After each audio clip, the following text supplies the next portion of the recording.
Welcome to this week's edition of Flashback Friday, your opportunity to get some good review by listening to episodes from the past that Jason has handpicked to help you today in the present and propel you into the future.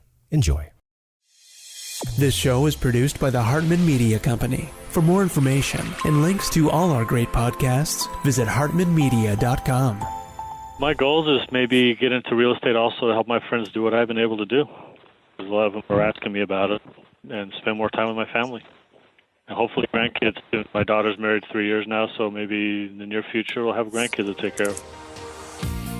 Welcome to the Creating Wealth Show with Jason Hartman. You're about to learn a new slant on investing, some exciting techniques, and fresh new approaches to the world's most historically proven asset class that will enable you to create more wealth and freedom than you ever thought possible. Jason is a genuine self-made multimillionaire who's actually been there and done it. He's a successful investor, lender, developer, and entrepreneur who's owned properties in 11 states, had hundreds of tenants, and been involved in thousands of real estate transactions. This program will help you follow in Jason's footsteps on the road to your financial independence day.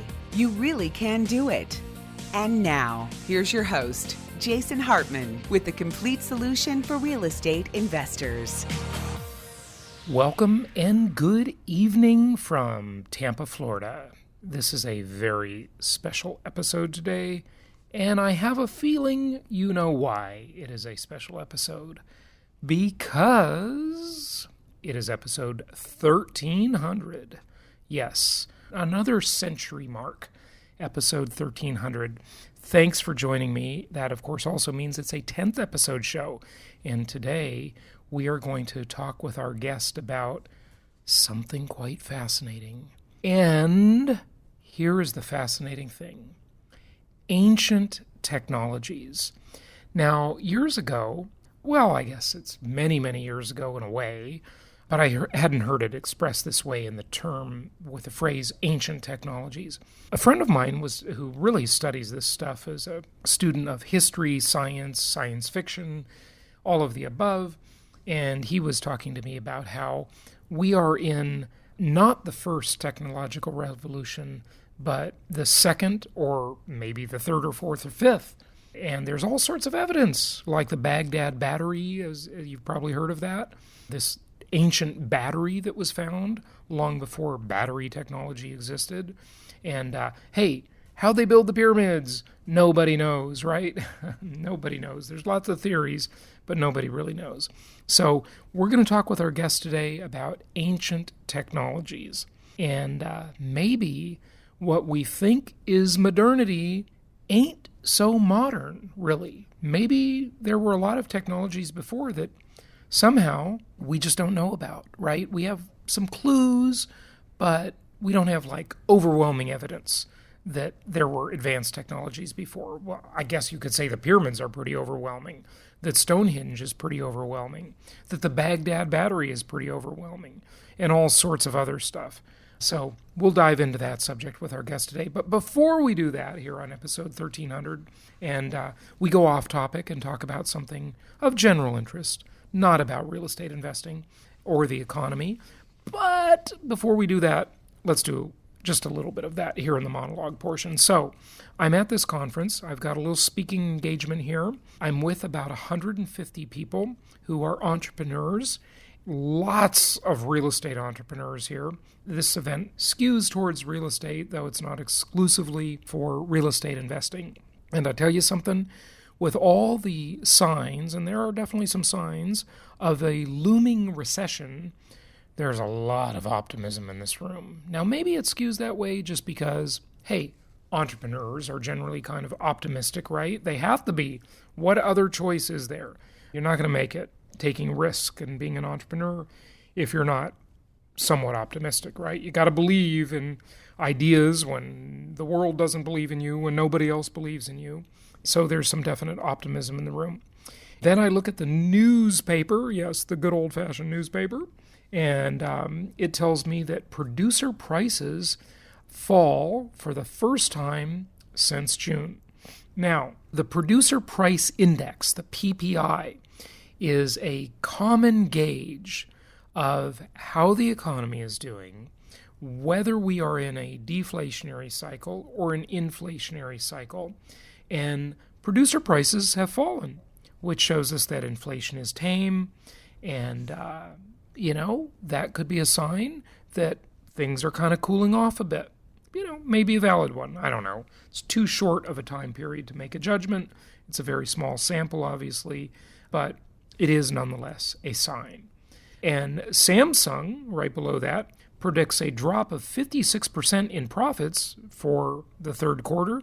Now, of course, they had some significant problems with that last phone debacle, the folding phone that didn't really work. You turn the page, and it says that, and this is USA Today, by the way, look for a Social Security raise on October 10th. So Social Security is getting a raise, an inflationary sign, nonetheless. Of course, the UAW is on strike. And the last thing I've got to tell you here is that there is an article entitled Secret to a Longer Life? Get a dog, the study says. Attention dog owners, your furry friend could extend your life. A study published today by Circulation, the Cardiovascular Quality and Outcomes, a peer-reviewed journal. That's a pretty good name for it, Circulation. Those doctor folks can be kind of creative. That's a pretty good name for a journal like that. It says that this research included 10 studies, and it's a meta-analysis that studies published from 1950 through 2019 that evaluated dog ownership and its association to mortality. The research included 10 studies that yielded data from more than 3 million participants. This is no small sample. Okay, scientists found dog owners were likely to live longer than those who didn't have dogs. Dog owners have 24% risk reduction for death from any other cause, according to the study. And so, hey, having a dog is good for your heart. And I'm looking over at my dog here at this beautiful hotel we're in, and she's kind of kicking back on the bed. That just makes my heart happy. So, but not just for emotional heart, for your, get those newspapers out of the way, for your physical heart too. Welcome to this week's edition of Flashback Friday, your opportunity to get some good review by listening to episodes from the past that Jason has handpicked to help you today in the present and propel you into the future. Enjoy. Hey, another thing that makes me happy, I just settled a case, and the interesting thing about this case is it involved a landlord. Yes. Now look, I'm not going to be a consumer advocate forever, but sometimes you just got to do what you got to do to make the world a better place, and that's my plan. But I figure I got another 10 years of this consumer advocacy thing, and then I'm going to mellow out, I'm not as young as I used to be, and fighting the good fight, it takes a lot of work. But this one involved a landlord and a property that one of my companies leased, and this property we discovered allegedly had mold. The landlord did not admit this. And basically, my company ended up with about $23,000 in relief from this case. And I think it turned on one thing. Thank God we all have little video cameras in our pockets nowadays, because this air conditioning system, they had these mini split air conditionings, the kind that are in the walls. This was a very poorly constructed property, very poorly constructed property. They cut corners, building it every which way. And the landlord, interestingly, was the developer. And it was just cheaply done. It was just poorly done property. And so it had these mini split air conditioning systems rather than central air that's, a quality air conditioning system. And mini splits aren't always bad, but in this case, the mini split air conditioning systems, at least 2 or 3 of them, were leaking. And I kept telling the landlord, you got to fix this, you got to fix this, you got to fix this. They ignored the problem repeatedly. They sent over shoddy people. to look at it that weren't actual air conditioning people, which, that's okay as long as they can fix the problem, but they couldn't fix the problem. Anyway, this one air conditioning guy that came over, he pulled the unit off the wall, and I happened to be there, so I whipped out my video camera in the phone, and I took a video where he was describing that the water is leaking into the wall, and although he was not a mold expert, there had to be a mold problem. And I think there was, because, water was just leaking into the wall for a long time as the air conditioning wasn't properly draining. The condensation was not properly drained. So, this is what happens when you cut corners, and ended up essentially paying my company about $23,000. So I'm satisfied with the result of that, but it was a hassle to recover it. And that's just the way it goes. Here's the problem with the world today.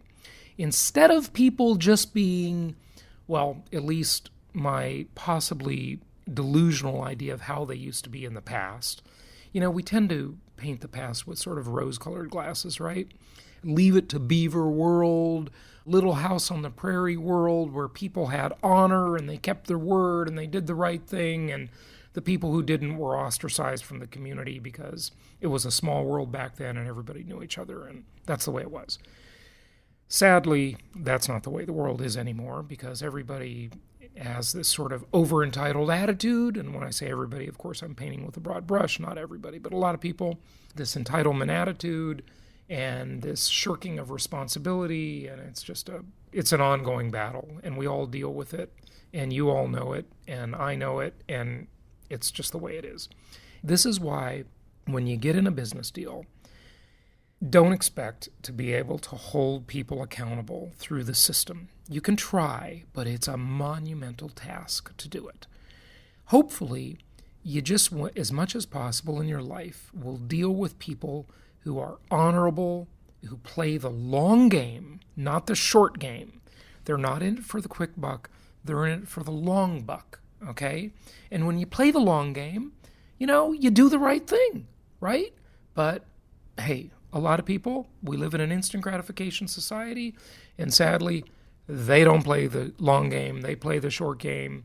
It's microwave ovens, fast food, instant gratification. They want to milk as much money out of whatever transaction or whatever deal they're in right then. And they can't wait for return on investment. They're impatient, They watch infomercials. They got to make $60,000 tomorrow rather than becoming wealthy over time. So, yeah, it's the world we live in. What can I tell you? But anyway, I'm happy about that one. Got $23,000 in relief. And if you want to know more, go to jasonhartman.com/ask and ask me any questions or provide any feedback on the show. We always love to hear from our listeners. Always want to extend the invitation for our listeners and clients to come on the show. Share your experiences. Hey, one of you who's listening wanted to debate me about my thoughts about Europe. What happened? I thought you were coming on the show. That was going to be an interesting, spirited debate. Anyway, you're always welcome, folks. So go to jasonhartman.com/ask or contact your investment counselors and do that. Oh, I know the other thing I was going to tell you before we got to our guest from USA Today. Surprise, surprise, surprise, as Gomer Pyle would have said, right?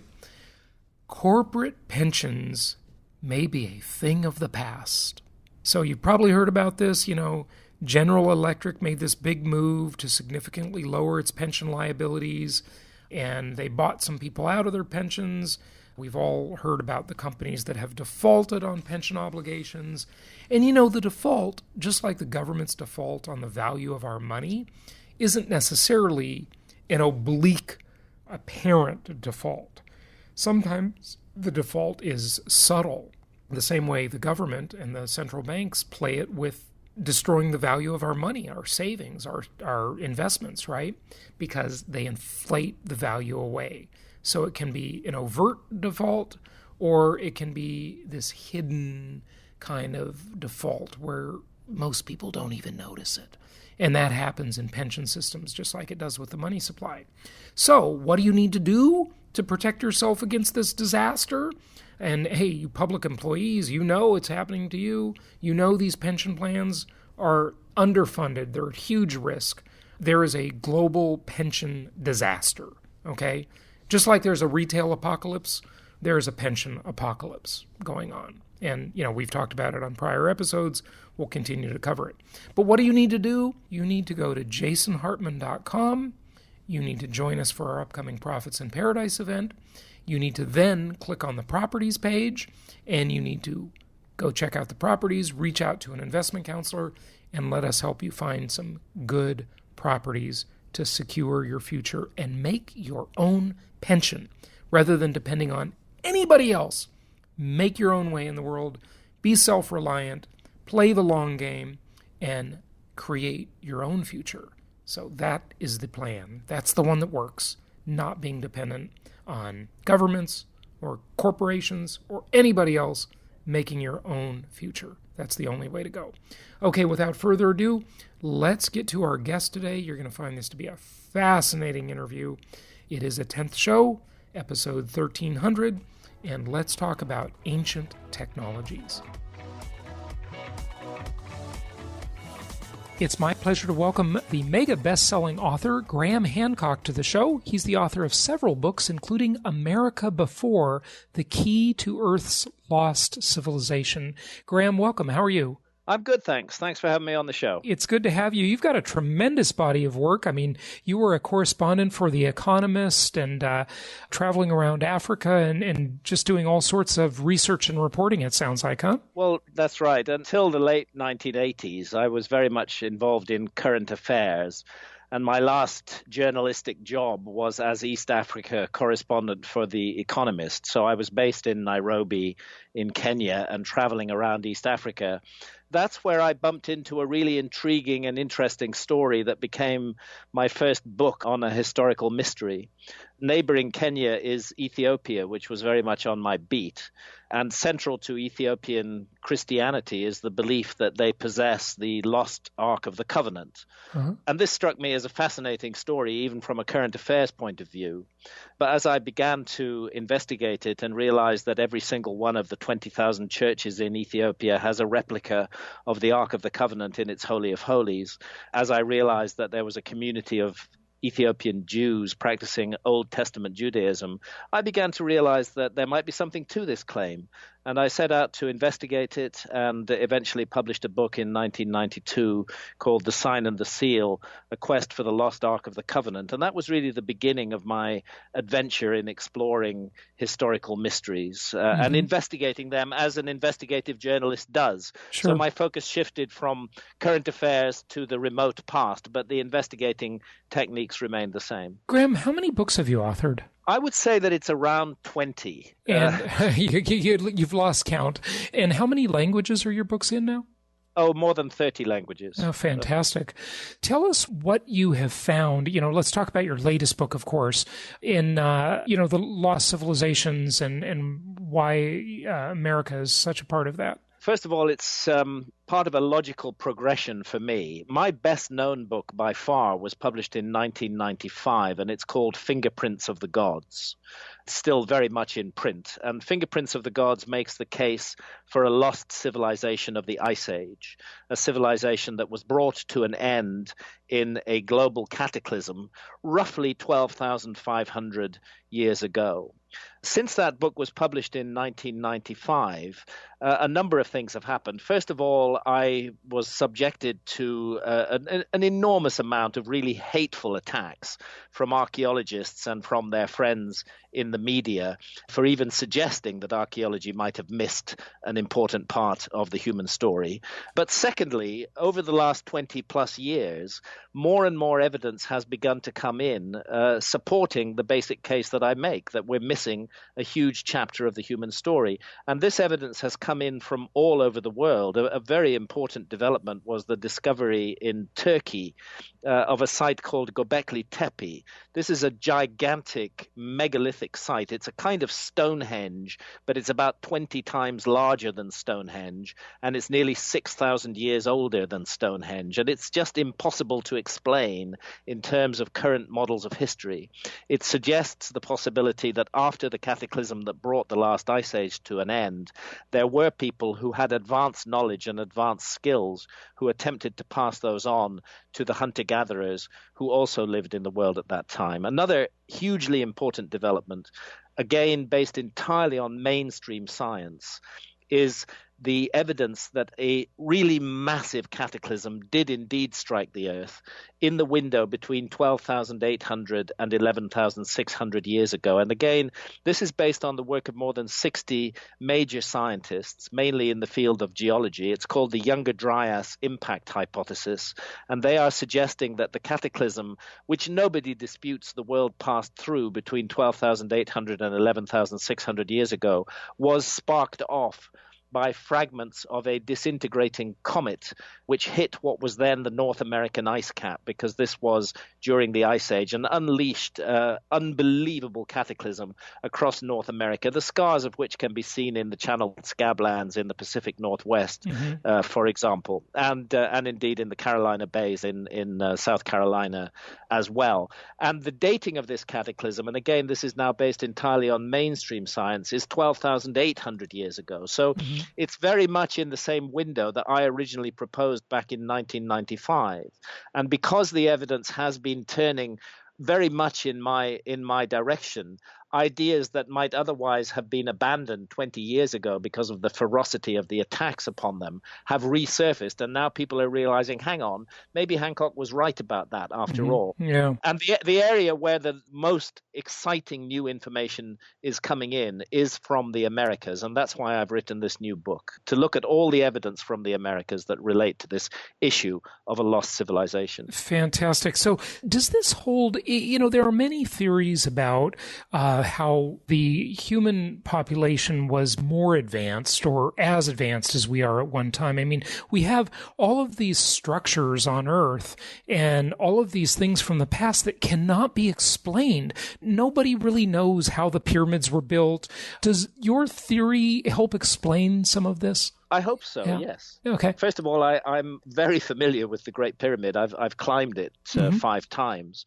It is the most incredible structure in the world, and there has not yet been any satisfactory explanation for how it was built. I keep seeing nonsensical headlines where Egyptologists claim that the blocks were slid into place on wet sand, for example. Yeah. Well, that kind of works at ground level, but it doesn't work 350 feet above the ground. When the rocks or the stones are 16 tons or something, right? In fact, in the case of the slabs above the so-called King's Chamber in the Great Pyramid, they're actually 70 tons each. Wow. And there are hundreds of these blocks. It's incredible. Yeah.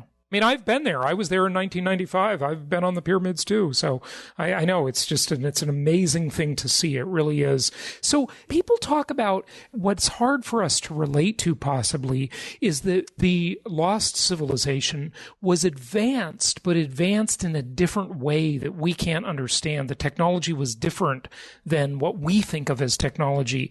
Any thoughts on that? That's very much my view. However, to be clear, there were some ways in which this civilization was advanced in the ways we are. One example is in the form of ancient maps which have survived. In many cases, these were maps that were copied from older source maps in the 1500s, the 1400s, the 1600s of our era. An example is the famous Piri Reis map, which was created by a Turkish admiral called Piri Reis in 1513. But he tells us in his own handwriting on the map that he based it on more than 100 older source maps, and that these maps had been rescued from the library of Alexandria in Egypt before it was burned down, and had been carried off to Constantinople, which we now call Istanbul, where Piri Reis happened across these maps. The thing is that the information preserved in those older maps and copied onto his 1513 map shows the world as it looks during the last ice age, number one. And number two, it shows the world with very accurate relative longitudes. And longitude is a technical and scientific problem, which our civilization did not solve until the end of the 18th century.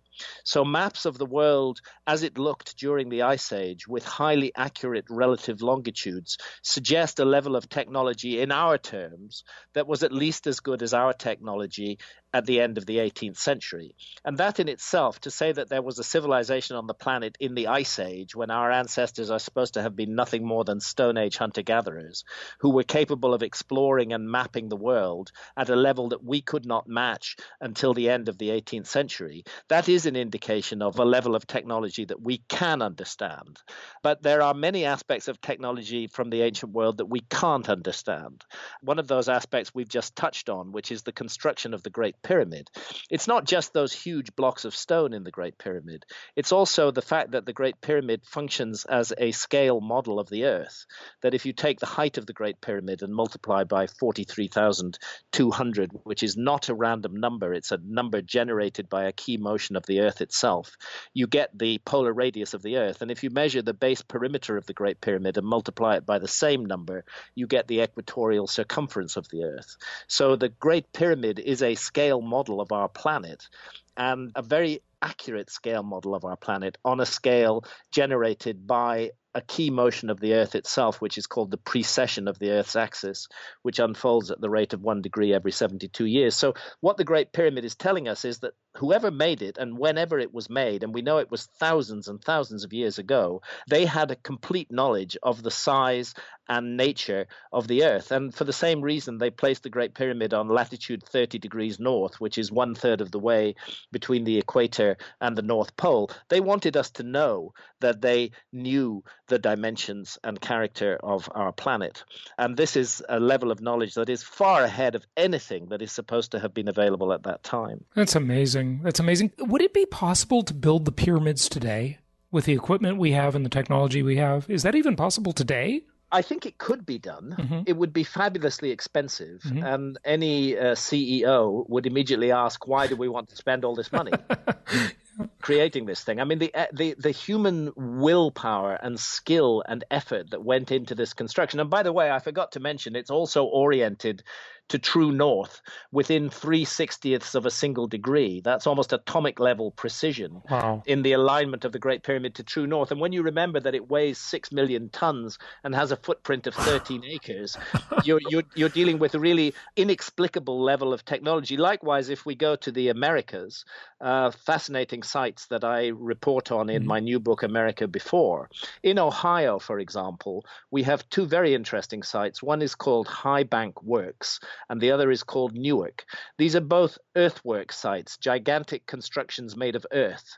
And both sites incorporate multiple geometric figures on a very large scale, a scale of thousands of feet.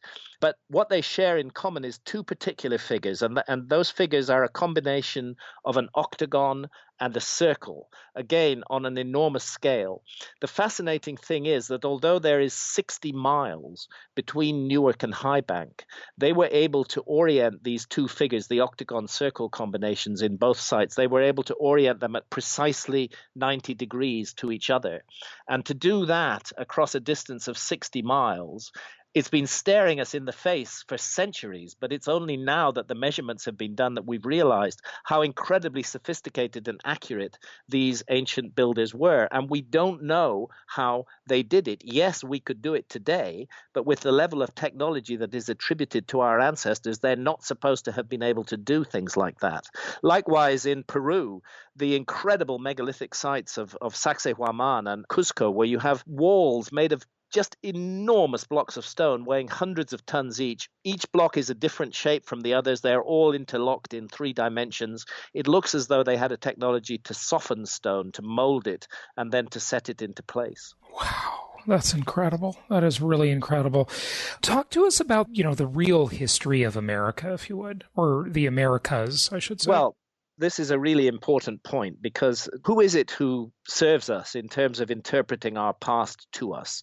It's the discipline of archaeology primarily that does this. Historians deal with written documents from the last few thousand years, but when we want to go back 10, 20, 30,000 years or more, it's archaeology that we entrust with the task. And there's been a problem with American archaeology, which is that until very recently, really less than 5 years ago, it was the adamant position of all mainstream American archaeologists that there had been no human beings in the Americas before 13,400 years ago. And they had identified a culture which they call the Clovis culture. It's named after a town in New Mexico, as a matter of fact. They call it the Clovis culture. We don't know what they called themselves. And they are supposed to have been the first Americans who entered America 13,400 years ago from Asia. What's happened in the last 5 years is that this whole model, which has been referred to as the Clovis First model, has been completely discredited and overthrown. It held the past of America in a vice-like grip for the best part of 60 years, from the 1960s through until just about 5 years ago. But it now has completely unraveled, and big institutions like the Smithsonian, like Nature magazine, are accepting that that model was completely wrong, that archaeologists have misinformed us, that human beings have been in the Americas much longer than 13,000 years. Just to give you a couple of examples, Bluefish Caves in the Yukon, 25,000 years ago. Topper in South Carolina, 50,000 years ago, excavated by Professor Al Goodyear of the University of South Carolina. The Cerruti Mastodon site just south of San Diego, published in Nature on the 26th of April 2017, 130,000 years ago, 10 times as old as archaeologists previously adamantly insisted human beings had been in the Americas. And this raises enormous problems, because if humans have been in the Americas for 130,000 years, that's twice as long as humans were in Europe, and twice as long as they were in Asia and the Middle East. And our whole story of the origins of civilization is now up for grabs. It's possible that civilization did not originate in the so-called Old World, as we've been taught. It's possible that it originated in the New World. The notion that civilization is an Old World invention is very much based on the idea that human beings had been present in Europe and in the Middle East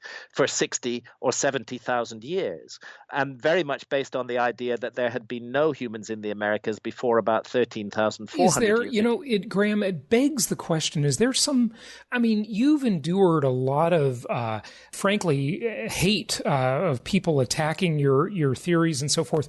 What's at stake here? Is there a political correctness issue, or what's going on? What's the big deal? Or does everybody just want to be right about their own theories? What's happening? I think what we're witnessing in archaeology, and particularly in American archaeology, but it affects the whole world, as a matter of fact, is what is called a paradigm shift.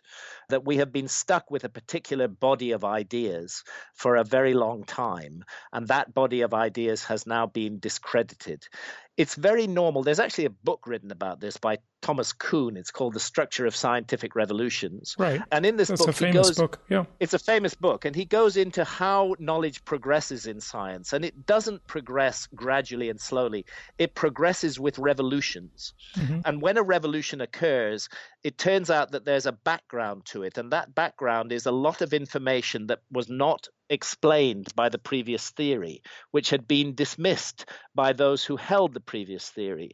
And then more information comes in, which the previous theory can't explain, and that's dismissed as well. But then more information comes in, and it gets harder to dismiss it, and then more comes in and more comes in. So what we're looking at is an accumulation of evidence that cannot be explained by the so-called Clovis First model. I don't think it's sinister. I don't think it's a conspiracy. I don't think we're being deliberately lied to.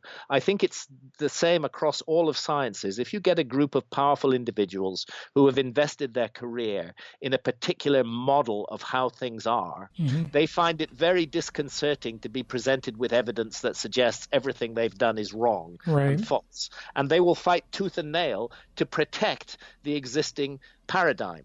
But eventually, as the information that contradicts that paradigm begins to accumulate, they start looking daft, insisting that their old idea is correct. And we've reached that point in American archaeology now, where they're admitting that the old model they worked with is a complete failure. It's totally wrong. We have to rethink everything, and we have to open our minds to the possibility that humans may have been in the Americas for twice as long as they were in Europe or the Middle East, and therefore that civilization itself could have originated in the Americas. Yeah, it's really interesting. That happens in so many arenas of life.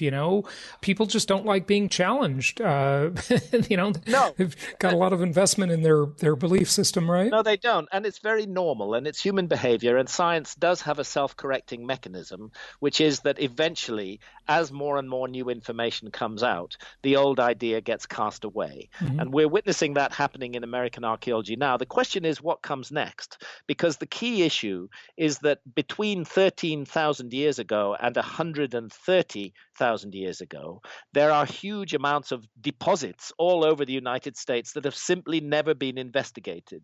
Because until so recently, archaeologists believed there was no point in investigating them because their theory convinced them that there were no human beings in the Americas until 13,400 years ago. So we've got huge areas of America that have simply not been investigated by archaeology. And then on top of that, we have evidence for a giant global cataclysm of which North America was the epicenter, which unfolded between 12,800 and 11,600 years ago.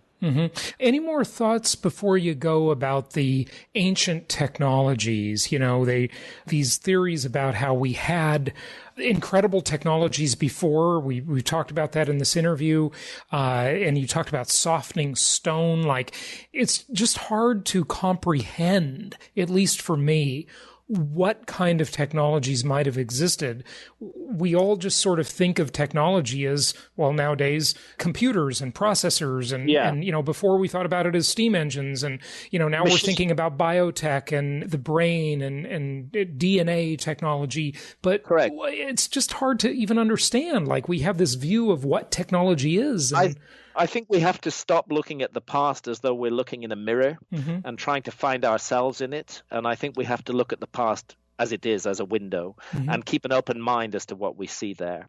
The skeptics who attack my work as pseudo-archaeology will be laughing down their sleeves at what I'm going to say next. But what I'm going to say next is simply this, that it's possible that we have untapped human abilities and facilities which we are not using in the modern world. For the last few thousand years, we have steadfastly marched down the route of leverage and mechanical advantage, and we have made machines to do work for us, and those have graduated from steam engines to all the latest technology that exists in the world today. And we're used to doing things with machines. What we have to consider, I think, is the possibility that there may be latent faculties of the human mind. There's huge amounts of anecdotal information for telepathy, for telekinesis, for example. Telekinesis, the ability to move objects with the mind.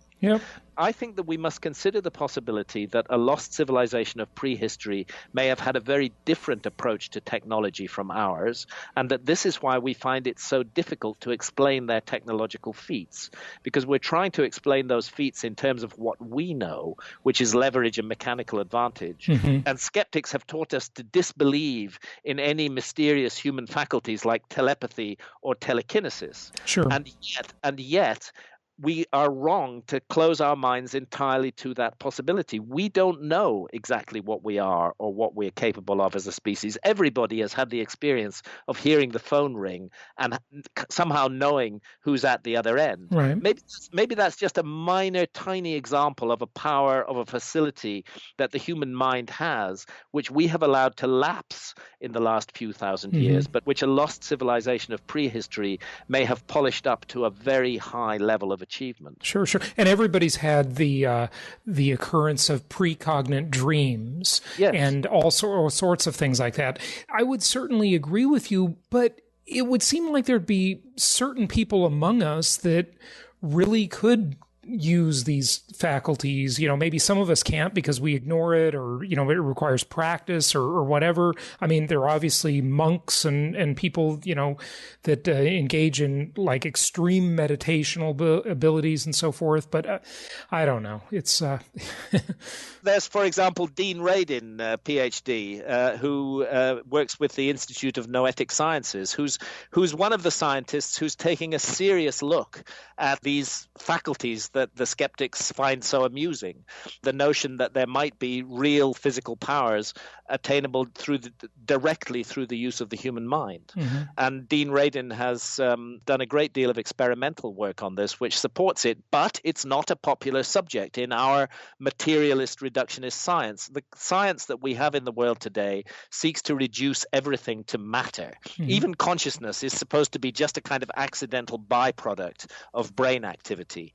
We don't know that. That's not a fact. That is just an opinion that science has. It may be that there's much more to reality than simple matter, which can be weighed and measured and counted, and that while science is doing an excellent job of weighing and measuring and counting things, it may have its eye off whole other kinds of ball where we do not use physical means in order to move and manipulate matter, but we use the powers of the mind. And it's just my suggestion that some of the extraordinary feats of the ancients, whether it's those gigantic walls at Sacsayhuaman or those 70-ton blocks above the King's Chamber in the Great Pyramid, or indeed the high precision alignments that we find in sites all around the world, that these might be better explained as a result of the use of faculties that we ourselves are not familiar with today. But the fact that we're not familiar with them, and the fact that a certain faction of our scientists doesn't like them, doesn't mean that they don't exist, and that there are people today who are still capable of deploying these faculties. Yeah, very, very interesting, Graham. Give out your website. My website is grahamhancock.com, and the new book is America Before, The Key to Earth's Lost Civilization, and there's loads of information on it on my website. Fantastic. Yeah, the book looks fascinating, and you've got such a big body of work. Graham, just out of curiosity, where are you located? Are you in Europe, or where are you? I live in the city of Bath, in the southwest of England. It's about 100 miles west of London, and it's called Bath because it's the only city in England with a hot spring. Well, Graham Hancock, thank you so much for joining us today. My pleasure. Thanks for having me on the show.